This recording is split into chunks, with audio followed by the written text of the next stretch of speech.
Under the Radar, bringing movies and people together, one frame at a time.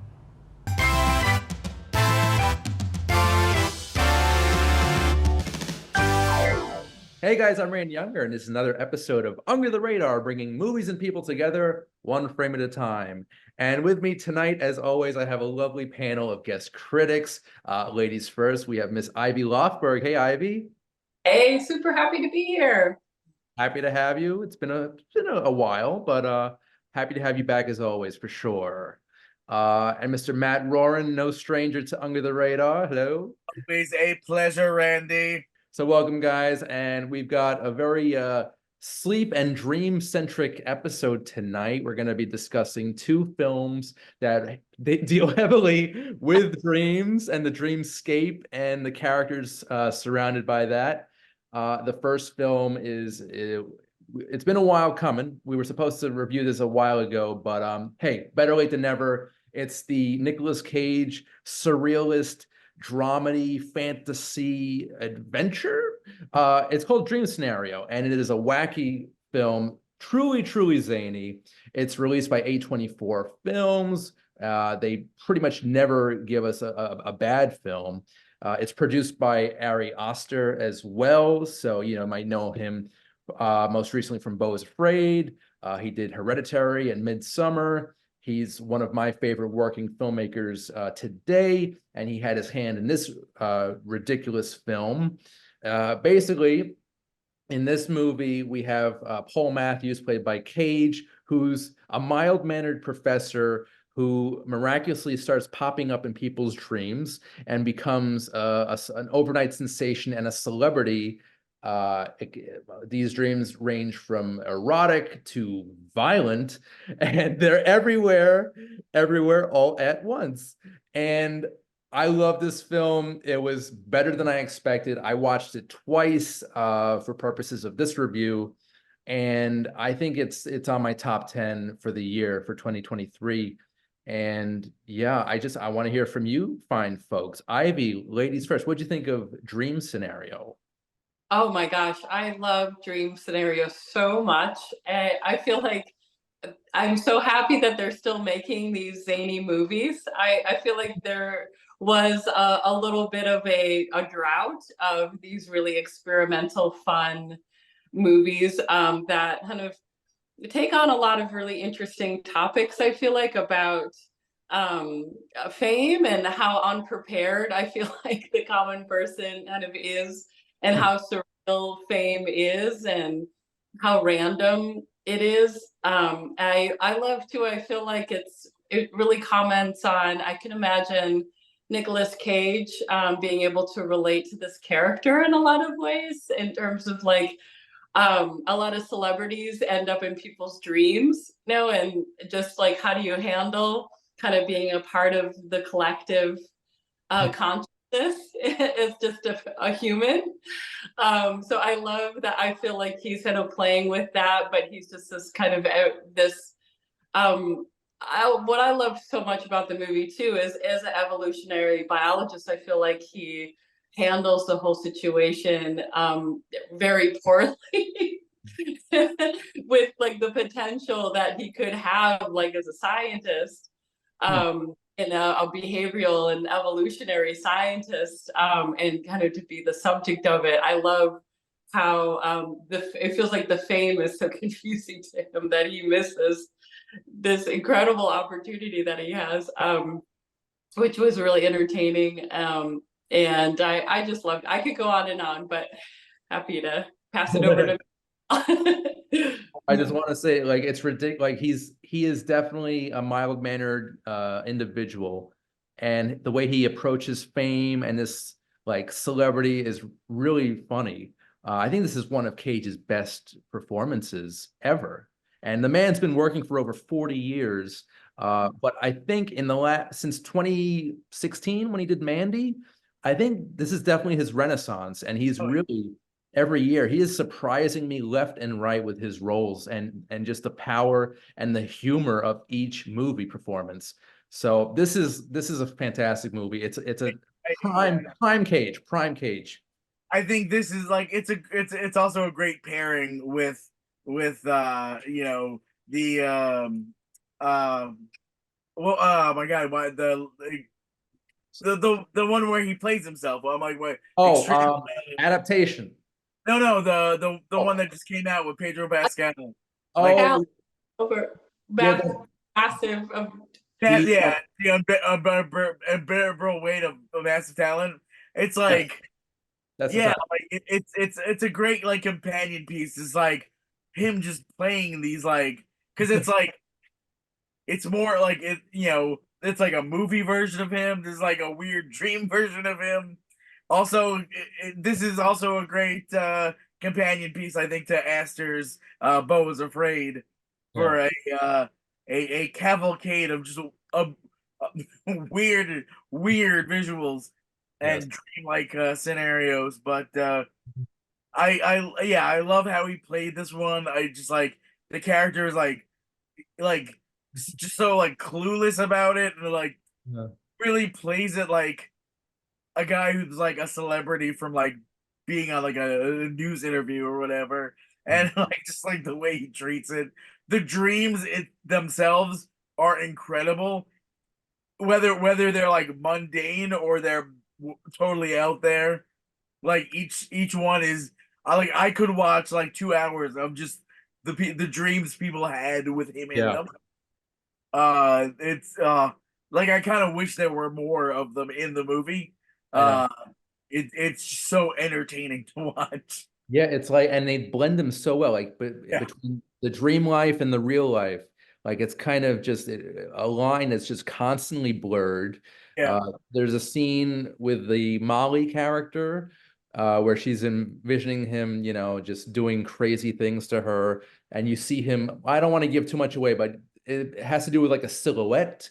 Yeah, it's like just standing in the corner. Like, yeah, yeah, yeah. Like these are legitimately frightening images that you can definitely imagine an actual dream would be like. Oh my God. There he is. There he is. For those who are listening to the podcast version of this, Matt just flashed a gigantic Nicolas Cage mask attached to a stick. So thank you for that, Matt. I appreciate the visual. It's always welcome. But I yeah, love too the sense of that. I'm sure for like celebrities, especially ones that haven't really chosen to be celebrities, like they just can't match up to the dream world. Like in a dream world, anything can happen. You can be anyone, you can do anything. It's really creating from your imagination. And I don't think I've seen a better scene ever of someone trying to recreate that and just being huge about it. And I won't give away what happens, but I really love how they go with like he's finding this experience of not being able to live up to people's visions of him really devastating and frustrating. And that I thought that was a very compassionate view. Like they didn't make fun of how much difficulty he was having with like just appearing is this fantasy and then having to deal with that as just a regular person and having no control whatsoever over any of it. And I thought it was just a really it's very funny. It's an incredibly funny movie, but it never is like humiliating to the character, which I love.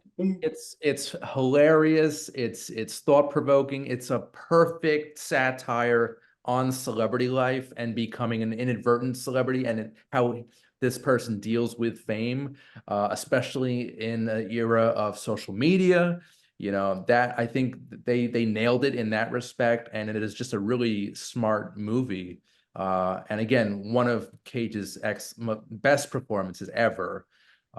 And I can't get enough of this movie. I've seen it twice so far, and I think it's like an onion. The more you yeah, tug at it, there's layers there. yeah. We had it at the theater. I would walk in and watch pieces of it anytime I could. It's Yeah, just it's just absolute brilliance. I know. I really like. So okay, you guys know I love Tom Hanks, but Nicolas Cage, he is a strong number. He's second in line for my favorite actors, especially since Mandy. everything he's been doing since then, I'm like blown away. Like pretty much every year he delivers something really. I think before this, one of his more recent roles, Pig, was just Oh, fantastic. incredible. And you mentioned the Pedro Pascal film as well. That was very good. However, with that one, I wanted a lot more meta Cage references, but that's just me. I'm just happy they squeezed a little The Rock in Oh, there. yeah. That was Yeah, good.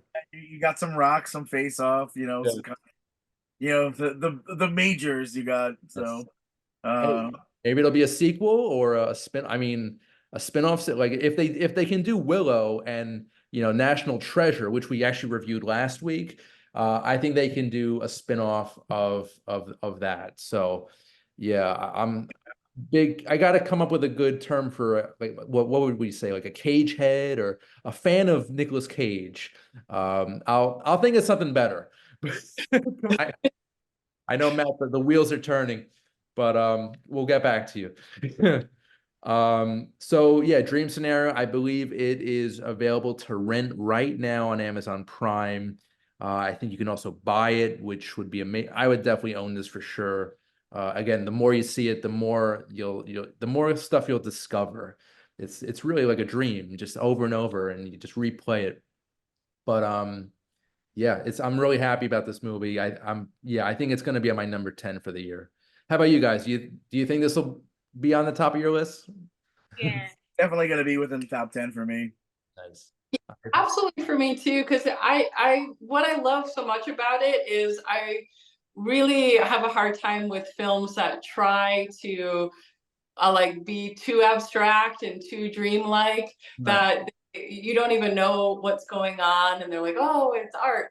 But those personally are not my kind of film. So I just really loved seeing dreams played out in a movie in a way that I wanted to also, Matt, I see more, like just to actually have some interesting context to like the dream world getting played out in film.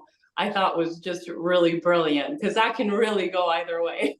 It's such a metaphysical, philosophical movie too, and it kind of reminded me a little bit of Being John Malkovich. Yeah. Uh, I think that's because I saw your Nicolas Cage mask. It reminded me of the poster for Oh Being yeah. John. Oh, There's just a bunch of them, but that's another episode for another time. That movie is actually celebrating its 25th anniversary this year, so we're gonna put a pin in that one. yeah. So. Yeah, okay. So I just wanted to move on to our second film review of the evening. This will be our retro review. And this movie came out in 2006. It's French and English language. It's called The Science of Sleep. It's directed by Michel Gondry, who is best known probably for Eternal Sunshine of the Spotless Mind, which was also a very visually striking film, very imaginative in its own right. This movie stars Gael Garcia Bernal as a young man who basically moves to Paris, I believe it's Paris, or somewhere in France, to take a job, and he meets his next door neighbor. He basically forms an infatuation with her. But that's just the story. It's the visuals that are really crazy. And this movie also blends real life with the dream life. And at times you don't, it's kind of sad what's going on with Stefan. He's a kind of a tortured artist, and he's just in love with this girl. And things don't go quite as well as he had hoped. But if you guys haven't seen the film, I don't want to give away too much. I think I just did, but it's a beautiful film. Michel Gondry's visual style, again, beautiful.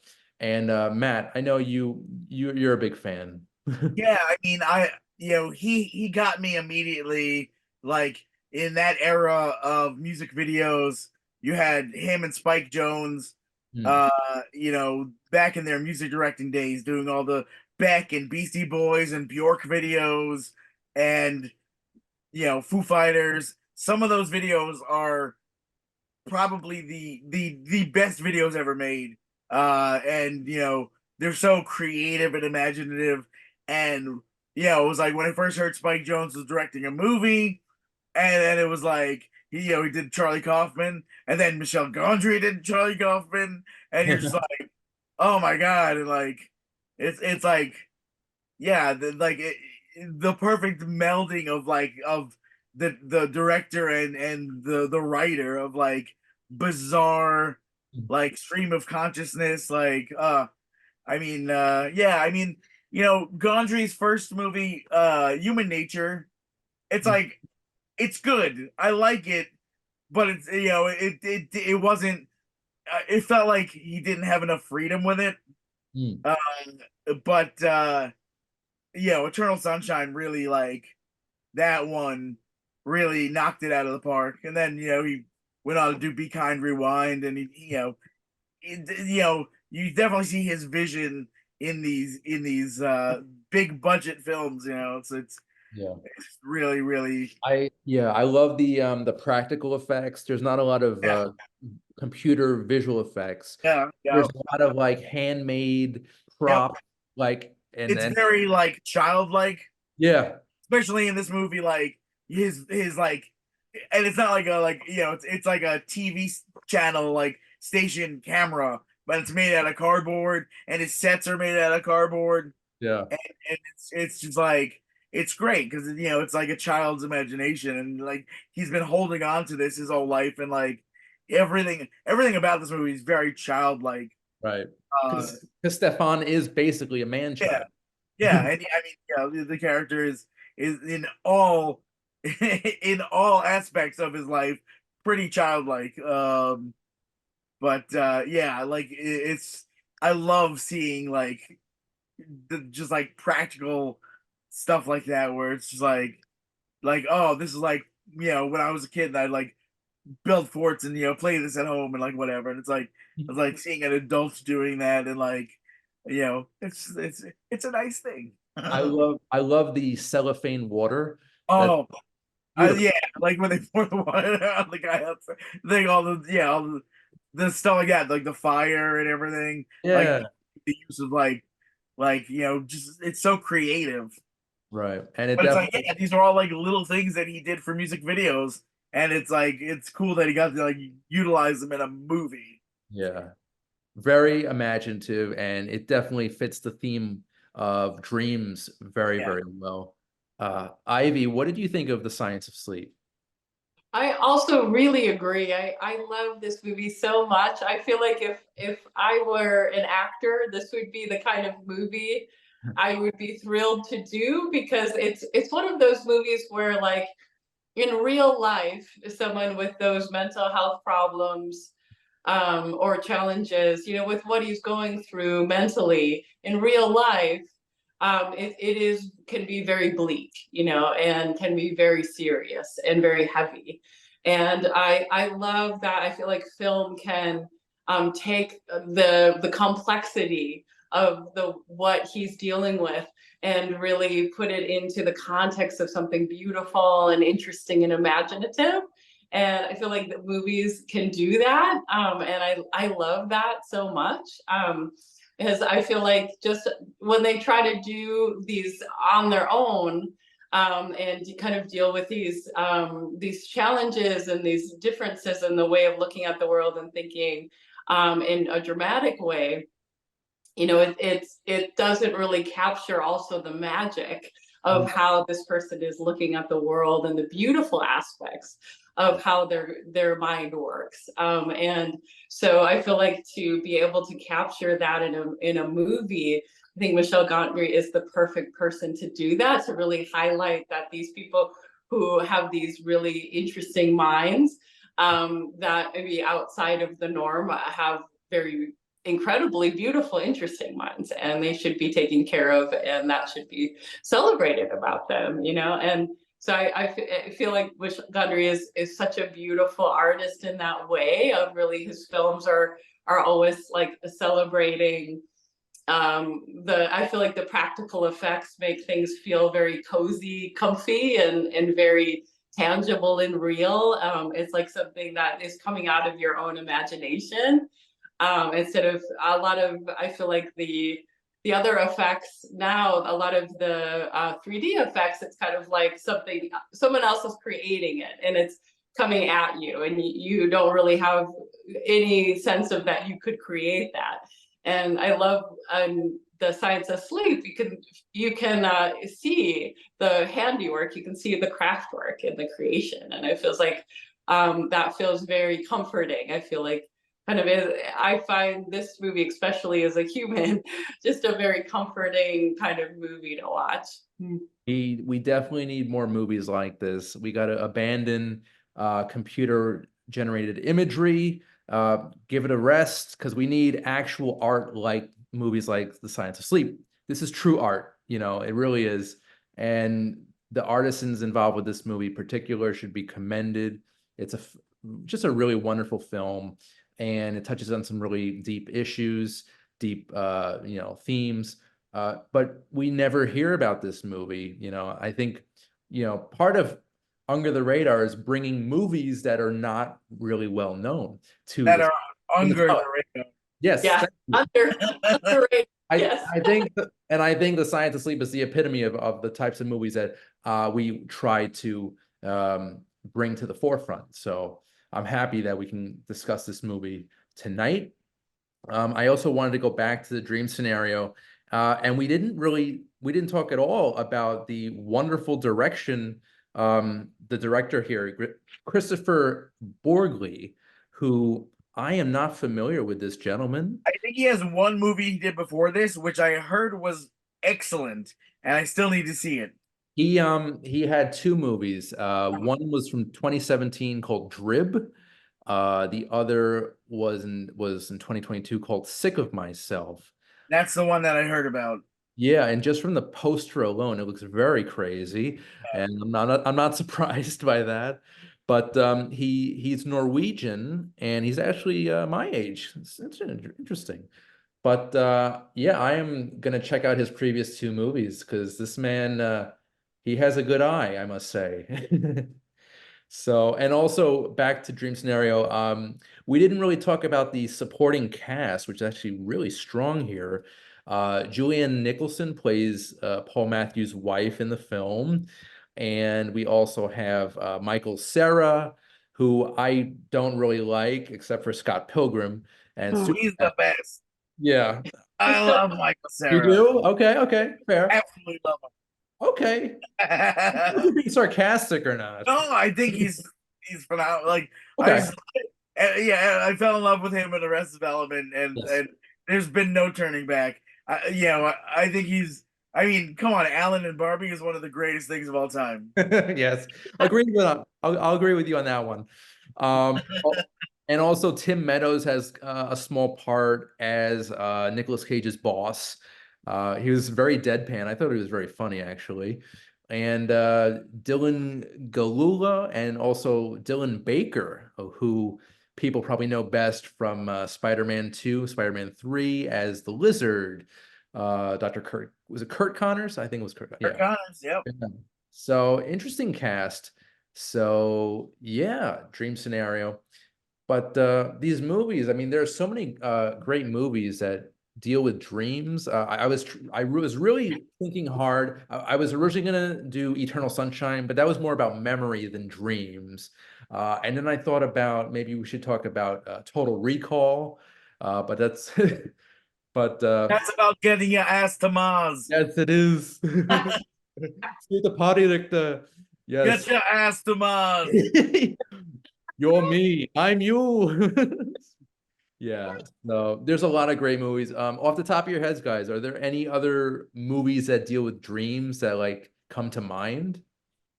Well, there's one, it's not really a dream movie, it's What Dreams May Come. It's a little bit dream, going into the afterlife. I like that movie a lot. I think it similar to Gandhi, like visually, it was really groundbreaking. If you haven't seen it, I mean, the story is really interesting, but I think what really stands out is, in these kind of surrealistic dream-like movies, you can do things visually that you can just walking painting, Now I remember What Dreams May Come. That was Robin Williams, I think 1998 or 99. And 98 I was Cuba Gooding Jr. Yeah, yeah. Yeah. Right after he won his Oscar, I think, 2 years later. That movie, I believe, won Best Visual Effects at the Oscars that year, and deservedly so. It's a beautiful film. There's a scene where he's walking in this field of flowers and they turn into paint. Yep. It's Yeah. very interesting imagery there. Very depressing too, Yeah, but that is a movie that brings me to tears. yeah, Yeah. it's a crazy movie, by the way. He dies and goes to like heaven, or is it like purgatory? And it's a Yeah. lot of stuff going on. But Ivy, very, very good film. Thank you for that under the radar pick. But how about you, Matt? Any other I'm completely drawing a blank, which is like I'm like I know there's so many I could be thinking of, but Yeah, right now I'm just drawing a complete blank. it's fine. It's I think fine. it's hard to do. I think like we've been saying, I think it's hard to make a good movie about dreams without it being incredibly confusing and boring. It's I mean, kind of like I'm someone when someone is like, I want to tell you about my dream. I'm like, oh God, please don't. Yeah, It's like it's so because it doesn't make any sense. It only makes sense to that person, you know?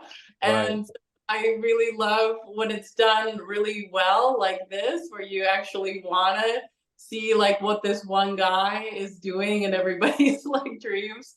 I think that's such a great way to explore dreams in a way that people want to watch it. Yeah, Mhm. and so all of these people's dreams are very specific, very different from each other. But the one constant is in the well, in the beginning anyway. Uh, Paul Matthews just walks through these good. dreams and does Not nothing. doing anything. So funny. It's so smart. This movie, I love this movie so much. I can't praise it enough. And to go back to the Science of Sleep, I also want to talk about Gail Garcia Bernal, who is just perfect in this movie. Everybody probably knows him best from movies like Bad Education, The Motorcycle Diaries, Amores Perros, Y Tu Mama Tambien, Babel, etc., etc. And he looks exactly the same now as he did back in 2006, by the way. Hair changed, but Yeah, he looks great. He's still 40. got a little baby face. I'm upset. He just did his new movie. They did a screening with him at the Museum of Moving Image, Oh and yeah. Cassandra? I got a ticket, but I couldn't get it off of work. Yeah, I was Oh, like, I want to see him talk. But was that Cassandro? yeah, I think so. Cool. Yeah, But he's a fine Mexican actor, and yeah, he's been around a while, but he's just very talented. And The Science of Sleep was actually the first time I ever saw him in anything, and I just had to see his other stuff. You know. Oh, by the way, side note on The Science of Sleep, I actually the first when I did see it in I think 2007, I was working at Blockbuster Video. Matt, you're gonna appreciate that. And I got one of the screeners. oh, So that's how I discovered that. I actually saw it at the Cinema Art Center where I work now. But Wow, before I worked there by 4 years. nice. So nice. Well, there you go. Ivy, first time you saw the film. Gosh, when it came out, yeah, I saw it. I don't remember how I saw it, but I remember really loving it, and what I was also thinking about with the dream scenario, Hmm. I love how the French really love the whole thing that happens to, and they're like even though the whole process of it, they're like, oh, that's so fascinating. We love you, and he becomes a kind of a even bigger celebrity there for the like existentialism of that. It makes me think of Michel Gondry, like the just the that like the love for the existential surrealistic nature of life. and also their love for the clown. I mean, they also love Goofy and Jerry Lewis there. So They do. So they definitely know what they like. That's for sure a very specific thing. So I would recommend Dream Scenario. I would recommend The Science of Sleep. Both fantastic films, but watch them when you're awake. Don't dream about it. Don't imagine it. Just actually sit down and watch it awake. Yeah. But guys, we have like a minute left. I just want to go around and do some plugs. Ivy, anything you want to discuss? Well, I wish I had the name of the book, but if you could probably Google it. There's actually a book of people who had dreams about Madonna, the singer. They put it into a whole book because so many people had them. So I thought that would be an interesting companion piece to this movie. And yeah, just my Instagram is my name at Ivy Lochberg. And yeah, that's about it. Awesome, awesome. Mr. Roran, anything for you, sir? You know, the Cult Cafe, Saturday nights at 9:30 at the Cinema Arts Center in Huntington, New York.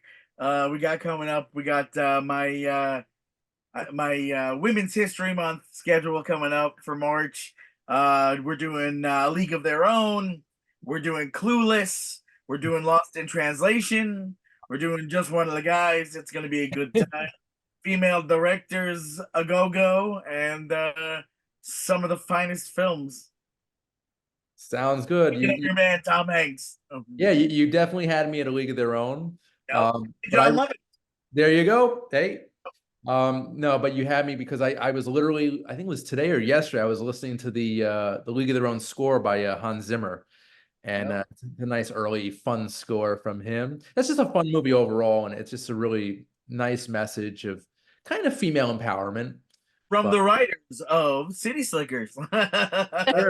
Lau Gantz, Babaloo Mandel. Love those guys. And also, guys, I just want to mention that the weekend of March 8th, 8th through the 10th, will be Monster Mania in Cherry Hill, New Jersey. Check out the website because the guest list is stacked. You've got Sam Raimi, John Cleese, Joe Dante is going to be there, John Lovitz, et cetera, et cetera. The list pretty much goes on. And I will be there to meet some of my favorite stars. So that should be fun. So check that out. Also, if you want to check out new episodes of Under the Radar, feel free to, well, you're listening to it right now on SiriusXM through Slam Radio. And that's every Thursday night, 8 p.m. Eastern, 5 p.m. Pacific. Also, the video version of the podcast will be up on Manhattan Neighborhood Network, and that's every Monday at 11 a.m. Eastern, 8 a.m. Pacific. And feel free to subscribe to the Under the Radar YouTube channel and share the love. So, guys, Ivy, Matt, you guys are awesome. I want to thank you as always. You're always welcome to the show. I'm always here. Hey, there you go. And you're in my dreams. This box just stays here. And I just hop in, I'm like, oh, hey, Randy. That's frightening. That is absolutely frightening, but you know what? I'm not opposed to it. I walk by with like a can, drink milk out of the garden and be like, what are you still doing here? Yes. Perfect. All right, guys. Well, thank you so much. I'm Randy Younger. This has been Under the Radar, bringing movies and people together one frame at a time. We'll see you next time. Take care. Under the Radar is brought to you by Magnitude Jewelry. Add a 2 to match your attitude. Patent pending, interchange genuine gemstone and crystal EMF protection jewelry. For more information, please visit magnitudejewelry.com/gemgirl or call 718-268-6634.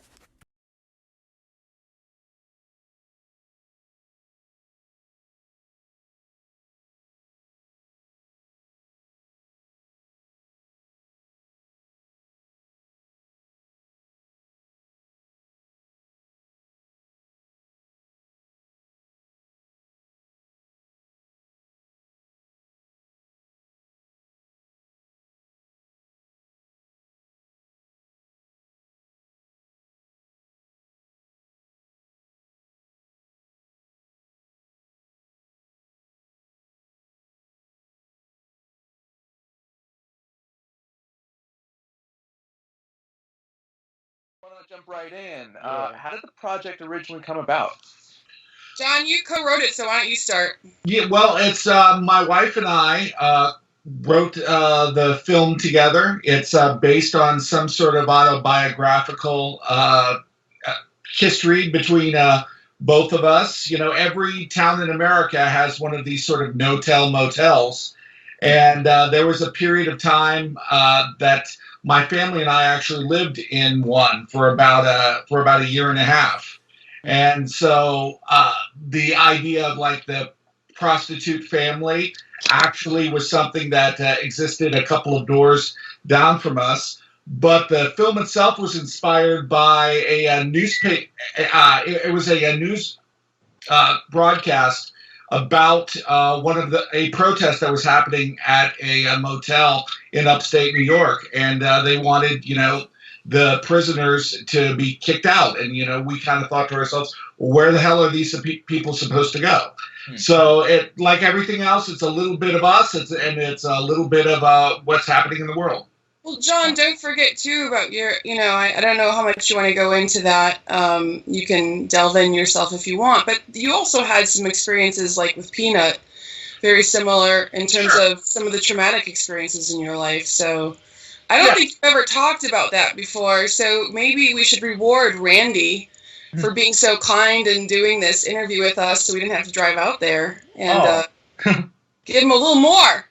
Well, you want the tears, huh? Okay. Let's go for the tears, John. Let's give him the whole drama behind the drama, buddy. Don't hold back. Well, I did lose my brother in a hit and run car accident when he was 8 years old. So that one of the scenes in the film was very much inspired by sort of that emotion and the chaos and what I call sort of hell on earth of people not having any idea how to deal with something sort of what feels completely random, but in actuality can be traced back, when you think back on it, and you can see all of the events that sort of lined up like train cars, that ended up destroying your life. I mean, Randy, I guess, not to sound heartless for asking John to bring that out, the heartless blonde woman asked him to totally unveil his heart. But I think for what really touched me when I read that, it was an extremely vulnerable state for a male writer to write about. There are nuances of that. And I think so many people are like, oh no, life doesn't really happen that way. And yet this happened to you. And I just felt that it was so raw and so emotional and so honest. I think as the producer, that's when I read their script, Randy, I just fell in love with it. I felt like I have not seen something like this in a while, because so many of them get stuck in this formulaic, something that it's a story, but you can see every turn and every bend, and with this one you couldn't. Right, it definitely has a unique narrative style, which I really appreciated. That's for sure.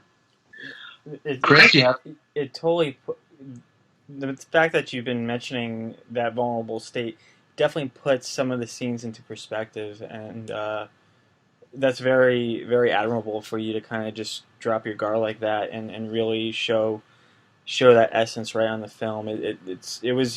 I don't want to give away any spoilers, but it was a very powerful scene, and I totally see that correlation. Yeah. I've always sort of been of the opinion that the worst things happen to you before you turn 18. Yeah. And I think that's definitely kind of goes along in Darcy. So we survive our childhoods, and then hopefully you're able to turn those rocks that you carry on your back into gold. So that's what we tried to do with this. Absolutely. I think it was a success. You definitely felt that weight on the character's shoulders for sure.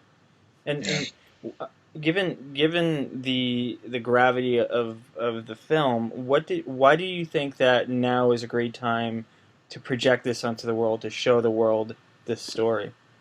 Well, may I jump in? Yeah, I wanted to also say that I don't talk about this very often either, but I'm an adult survivor of childhood incest, sexual abuse, which is not necessarily within my own little family, but outside in the circles. And I think that's what, when I read the script about what happens to Darcy, although we're not giving any spoilers there out either, it's just somewhere around the ramifications of the subject.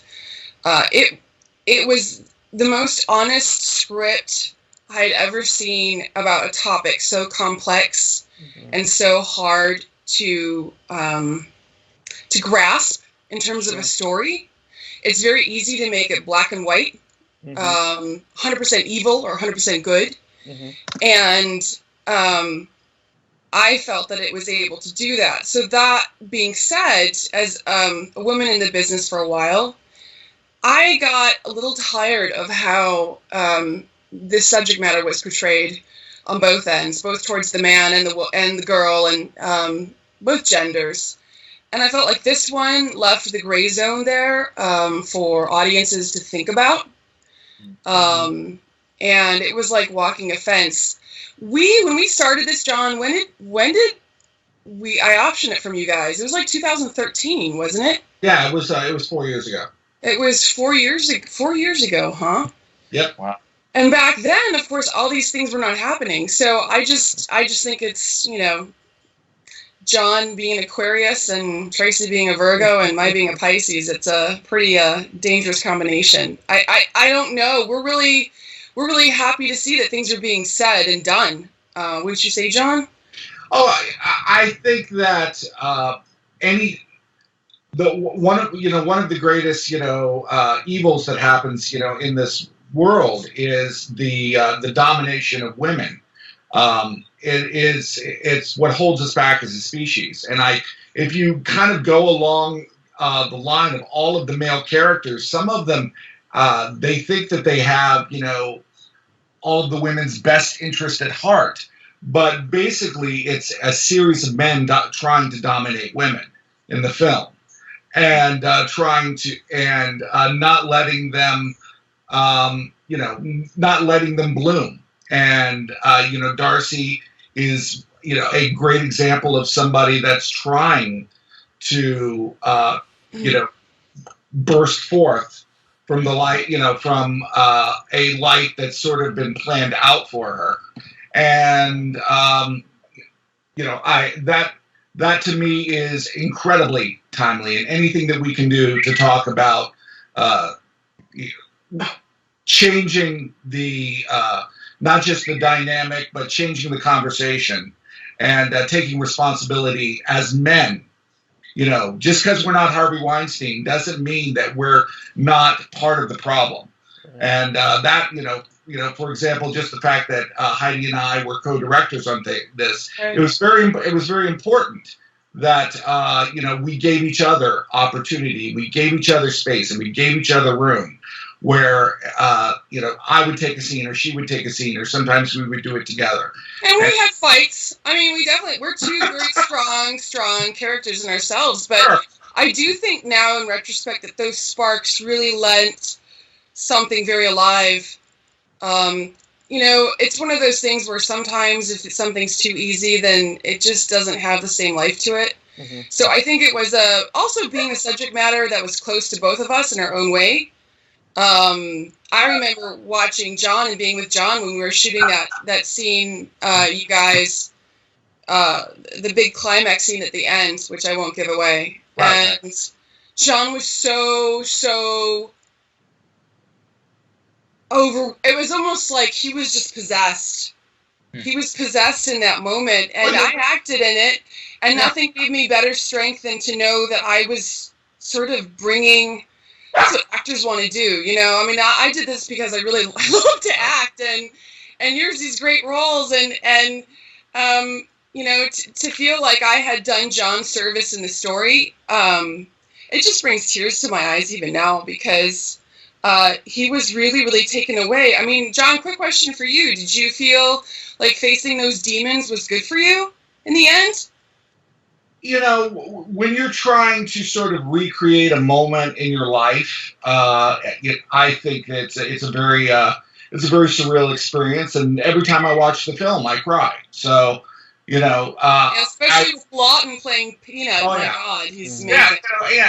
and I think and honestly, I think it really comes down to the fact that you have to make a film that touches you, and you'll find an audience, but it first has to be, what you want to say, and Heidi gave me an opportunity, to direct her in the film. And that's a very, very Are you kidding me, John? I love acting for you. right. I mean, And that's a very, very complex character, because really, in my opinion, the happiest family in the entire film is the prostitute, the pimp, and the girlfriend. So That's true, right? That's a good point. Good point. It speaks upon research. I mean, I was researching a lot of this idea of prostitutes, and really, they're women. Just, I mean, yeah, they are kept by someone, but with a lot of things, they make excuses as to the reason why they're okay with that, and then everybody's trying to create their own little happiness, no matter what kind of hellhole it's in. I love the line, John, from Tony, that's like, misery has a way of making you feel comfortable. Yeah, absolutely true. Wow, that's interesting, and it's almost like the motel almost brings in that form of family and community within itself, and yeah, it's just hearing it. I'm not sure if you feel the same way, Randy, but this is definitely one of the more personal interviews that we have with connecting to the subject matter at hand, and I love just knowing how personal the story is to you guys. It just makes this subject matter even more rewarding to see unfold on screen. Right. And it's very important, I think, for the message, for the uniqueness that you guys are bringing to the camera. I think it should be seen to a larger audience, and I commemorate you guys for that. Yeah. And speaking about messages, I was curious, what exactly do you hope audiences take away from the film? What I would have to say about that is what I've already heard, audiences and in some of the reviews and some of that type of thing, and I really, really appreciated it. Somebody said that they felt like it was really a film about empathy. Sure. It's a film about you don't understand exactly what another man's walk is, and or what another woman's experience is, and that we're all just basically trying to get by. And even though you don't justify anything in the film, these are some people that do some bad things. And they're trying not. Some of them are trying not to, but like everything else, you fail at it. I think anytime, especially in the world that we live in, that you can bring some grace and some empathy and say, let's give each individual person a chance and not just group everybody together and want to go put them on an island somewhere. So to me, that's a wonderful message. Hopefully. Sure. And for me, I would just say, on top of what John said, and is that I'll take a quick aside. We screened this in a test screening at Jeff Dowd's place in LA for a lot of his close friends. The dude, aka the dude from The Big Lebowski, yes, and dude. Yes. That was an amazing experience.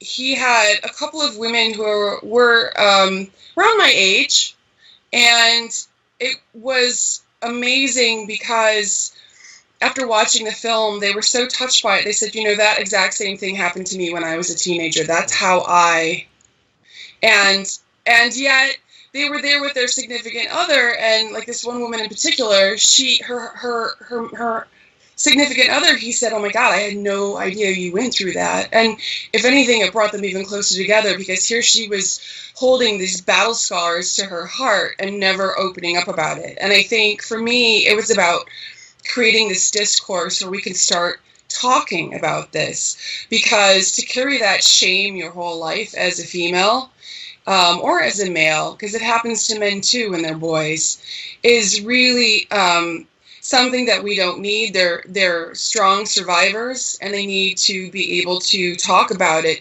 to heal it first of all, but second of all to prevent it from happening to others. You know. And let's. I want to bring up my partner Tracy, Right. she's my wife and my writing partner. There are things that are said in that film that I couldn't say. I mean, not that I'm not capable of saying. It's just that I wouldn't say it. Like when she says that, you know, do you remember my first time? You know, Right. it can't be much fun. Right. And that basically every woman's first time is not a positive experience. Well, let's also not forget that Tracy's our director of photography, so she's our eyes. And guys, we shot this in 14 days. Wow. With a 15-year-old child actor who is our lead, had never been in a movie before except for one short film. And we only had 5 hours a day, and we had a full ensemble. We had a very small budget of, I will say, easily under $80,000. Wow. And, you know, we had to move quickly, we had to move hard, and that meant having a great director of photography being able to be able to take that pace and make as much as she could out of the pictures with the time that we were allotted and the money we had for the crew, right? So I think Tracy's a huge part of this. And on the other end, I also want to say that Nico Meisner, executive producer, is a huge part, because honestly, we wouldn't have made it this far with all the background logisticals of administration and money and pushing forward to get the film done without him. So it's been definitely a thing of two couples coming together to make a movie. But John and Tracy are definitely the creative core of the story, and I couldn't have done this without them being such a huge part of carrying the torch with me all this way. I mean, it wasn't one of those things where it was like, okay, we're done with the shoot, see you later. Or, okay, we're done with editing, see you later. It's like, whenever you need to get back to it, okay, what do you need? All right, let's see if we can push this in there. And you don't find that all the time. You really don't. Incredible. That's great. And just going back to the cinematography, it was just a beautifully crafted movie. The shots were great. You saw upstate New York and its grandeur, right? And it was just very beautiful. Hey, Tracy, that's your shot. Yeah, there you go. And that, I mean, He says thank you. Yeah, and John, I know, are you from Albany, John? No, I'm originally from Ohio, but Tracy and we met in Nashville, Tennessee, where we got married, and I lived there for 15 years, and we've been up here for about 8. Okay. I lived upstate New York in Albany for 15 years. Yeah. Oh, wow. Yeah, Crazy. yes, and it just brought me back. So just looking it's the juxtaposition between sort of like the very closed off, boxy hotel, motel, and then when they go on their date at the end of the film, that one moment, it's just like, oh, the world. Right. We can breathe again. Right. Right. It absolutely a great location. Sure. Now, let me get your opinion on this. Just, there were quite a few elements of comedic relief in here and some comedy in there. We've seen New Yorkers get better than anyone so far, which is awesome. Like, Midwesterners don't get it as well. It's crazy. Just the fact that you have this group of unlikely people, together, is kind of, in a way, comedic in itself. And just given the nature of the film and the gravity, again, of this film, how were you conscious of the fact of trying to not make it too comedic or too dramatic in certain aspects, and how to kind of flow that together? I don't think we ever really tried to make it comedic, did we, John? We just tried to make it truthful. I mean, the truth. We were really exhausted that moment where J.D. Casey, John David Casey, and I, as John David Casey plays Ali. Mm-hmm. You know that one scene with Paulina Singer where we're dragging? Yeah. Yeah, with the wagon and everything. It's really intense, and I actually hurt my foot and my back while doing it. And so that was all very real because it's like, can we do another take, guys? And I'm like, I can't do this anymore. Well, here's the thing. I always really respect. You talk about like the Coen brothers, the way that sometimes people are just stupid. Right. They Oftentimes people are just stupid. Yeah, exactly. And their ideas and their concepts, and they fall back on very sort of absurdities, and they're not really aware of it. Mm-hmm. So, to me it was really important to have, sort of those moments where these characters, humor is humanity. Right. Without that, without having Peanut, knocking on the door and asking, what this word is, of the child molester, right. As he doesn't know any better and he's an innocent, right. And that, the audience is like, in a way, that, to me, that's one of the really big successes of the film, is that the audience's expectations are confounded of what they think that they should be feeling. Before we wrap up. I was curious about how you assembled this fantastic cast. How did you find Gus Burney? John, do you mind if I take that? No, absolutely. That's all you, babe. So John and I have completely different backgrounds. John's is doing a lot of self-made micro budgets, and I don't think, John, you might saying that. Mine was being the coordinator on larger productions. So John was always the master of his own making. I was sort of the servant of larger pictures.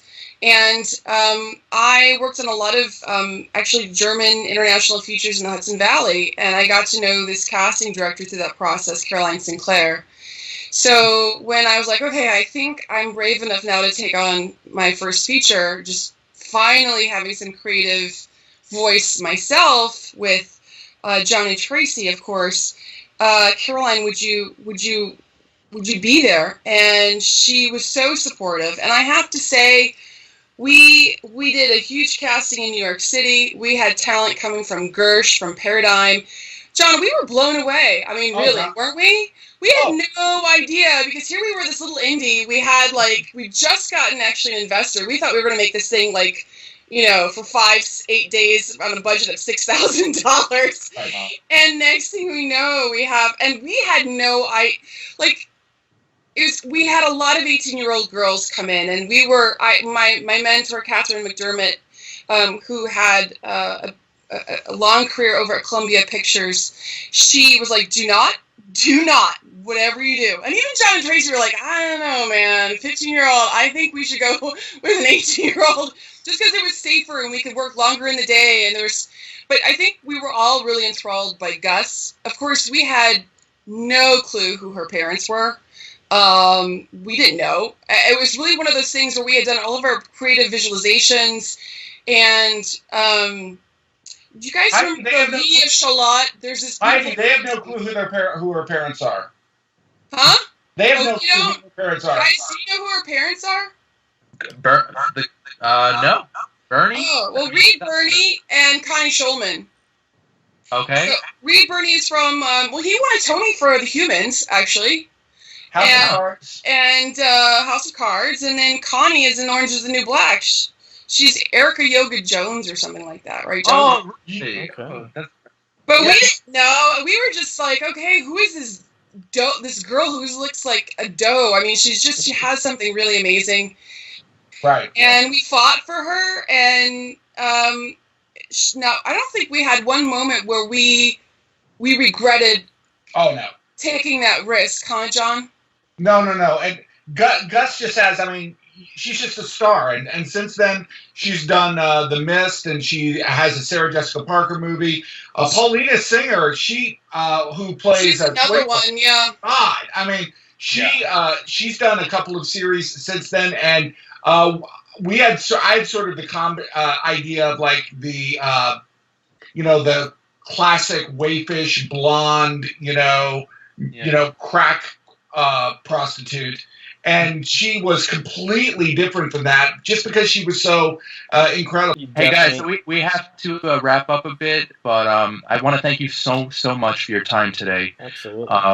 The film is amazing. It's great. It's well acted. It's just a beautiful film, and I just wish you guys nothing but success.